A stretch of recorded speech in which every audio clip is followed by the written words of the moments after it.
Hello everyone. आज हम cell wall को डिस्कस करेंगे और ये जानने की कोशिश करेंगे कि सेल वॉल होता क्या है और जिन ऑर्गेनिज्म के अंदर प्रेजेंट है उसमें इसका फंक्शन क्या है।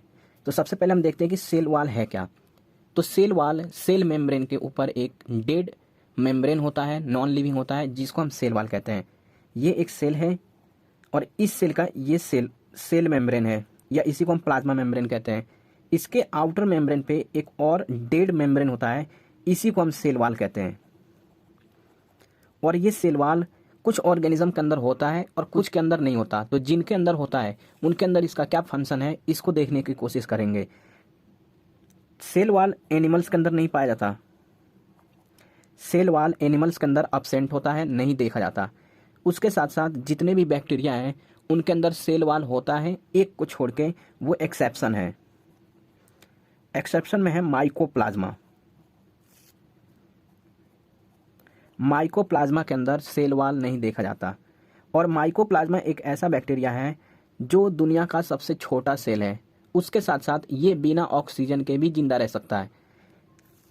अब प्लांट्स के अंदर होता है ये। एनिमल्स और माइकोप्लाज्मा को छोड़ दिया जाए तो जितने भी ऑर्गेनिज्म हैं सबके अंदर सेल वॉल प्रेजेंट होता है। जैसे प्लांट्स के अंदर, फंजाई के अंदर, एल्गी और बैक्टीरिया के अंदर। अब इसकी डिस्कवरी किसने की है? तो इसकी डिस्कवरी रॉबर्ट हुक ने की है। इसकी डेफिनेशन क्या है? Cell wall is the outermost dead boundary of covering of plasma membrane of plants, fungi, algae, bacteria. अब प्लांट्स का जो सेल वॉल है वो किस चीज़ से बना हुआ है? तो वो बना हुआ है सेलुलोज, पेक्टिन एंड लिग्निन का। अगर बात करें हम फंजाई का, तो फंजाई का भी सेल वॉल होता है। इसका जो सेल वॉल है ये काइटिन का बना होता है।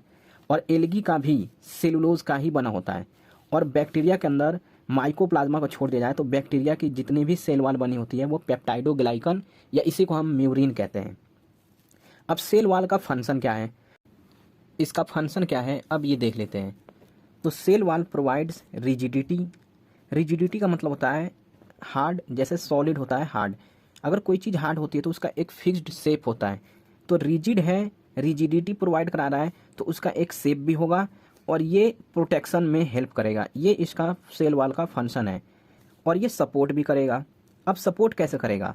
मान लो कि ये सेल है और इस सेल का ये सेल वॉल है, तो अगर बाहर से कोई प्रेशर लगता है या कोई फोर्स लगता है इस सेल के ऊपर, तो पहले ये सेल वॉल इसको सपोर्ट करेगा कि चीज़ें जो हैं वो इसके अंदर डैमेज ना दे दें, इसके अंदर कोई हार्मफुल इफेक्ट ना कर दे। तो पहले वो सेल वॉल अपने ऊपर इसका इफेक्ट लेता है। इस तरीके से ये सपोर्ट कर रहा है। तो पहला हो गया सपोर्ट। फिर protection of cell organelle. Cell organelle को कैसे प्रोटेक्ट कर रहा है? ये सेल ऑर्गेनली इसके अंदर प्रेजेंट होंगे। अगर ये सेल वॉल नहीं होता तो कोई भी माइक्रोब्स या पैथोजेन इसके अंदर एंट्री लेता, या ये भी हो सकता है कि हाई प्रेशर की वजह से, बाहर से हाई प्रेशर की वजह से ये जो सेल मेम्ब्रेन है ये टूट जाए और रप्चर हो जाए, तो सेल ऑर्गेनली डेड हो जाएंगे। इसका फंक्शन जो है वो ख़त्म हो जाएगा। ये ना हो इसके लिए भी सेल वॉल हेल्प कर रहा होता है। तो सेल वॉल ऑर्गेनली को भी प्रोटेक्ट कर रहा है और सपोर्ट भी कर रहा है। इसके साथ साथ ये पैथोजन के अगेंस्ट भी हेल्प कर रहा है, क्योंकि अगर सेल वॉल होगा तो पैथोजन पहले इस सेल वॉल के ऊपर अटैक करेंगे, ना कि डायरेक्ट सेल के ऊपर। तो ये भी एक इसका फंक्शन है कि ये पैथोजन के अगेंस्ट प्रोटेक्ट करता है। इसके साथ साथ ये परमिएबिलिटी भी प्रोवाइड कराता है। परमिएबिलिटी का मतलब होता है इस सेल के अंदर कोई चीज़ है, इसको बाहर फेंकनी है, वेस्ट मटेरियल, या इसको कोई यूज़फुल चीज़ें लेनी है तो वो बाहर से लेगा। एक्सचेंज ऑफ मटेरियल ये परमिएबिलिटी के थ्रू ही हो पाएगी। तो परमिएबल बनाता है सेल वॉल की चीज़ों को लेनी है या बाहर फेंकनी है, तो ये परमिएबिलिटी भी प्रोवाइड कराता है। इसके बाद है help to form plasmodesmata. Plasmodesmata का मतलब होता है ये एक सेल है और ये दूसरा सेल है। इन दोनों सेल को जोड़ने का काम भी सेल वॉल का ही होता है। तो ये सेल वॉल इस सेल को और इस सेल को दोनों को जोड़ने का काम करता है। इसको कहते हैं सेल टू सेल इंटरेक्शन। और इसके बीच में एक कनेक्शन बनती है जिससे ये चीज़ें या जो भी मटेरियल है ये एक्सचेंज कर सकते हैं, ये सेल इससे और ये सेल इससे। इसकी बीच की जो ये कनेक्शन है, इस कनेक्शन को हम कहते हैं प्लाज्मोडेस्मेटा। तो प्लाज्मोडेस्मेटा में हेल्प कर रही है। अब एक चीज़ देखो, एक बेहतरीन इसका फंक्शन ये भी है कि प्लांट्स के अंदर वैक्यूल जो होता है, ये एक सेल है और ये प्लांट्स के अंदर वैक्यूल की जो साइज़ होती है ये लार्ज होती है।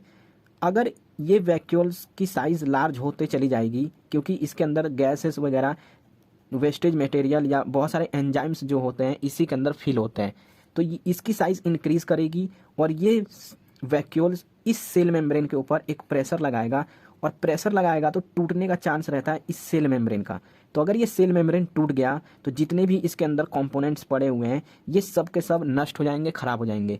ये ना टूटे इसके लिए भी ये सेल वॉल हेल्प कर रहा होता है, ये रिजिडिटी प्रोवाइड करा देता है ताकि इस प्रेशर को ये बैलेंस कर लेता है।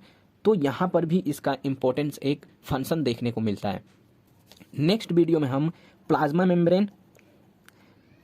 मेम्ब्रेन या इसी को हम कहते हैं सेल मेम्ब्रेन, तो सेल मेम्ब्रेन देखेंगे कि इसका इम्पोर्टेंस क्या है, क्योंकि दुनिया में जितने भी सेल हैं तो सेल होने के लिए प्लाज्मा मेम्ब्रेन या सेल मेम्ब्रेन होना ज़रूरी है, और यही सेल मेम्ब्रेन और प्लाज्मा मेम्ब्रेन वायरसेस के अंदर नहीं पाया जाता, इसलिए हम उसको सेल कंसीडर नहीं करते।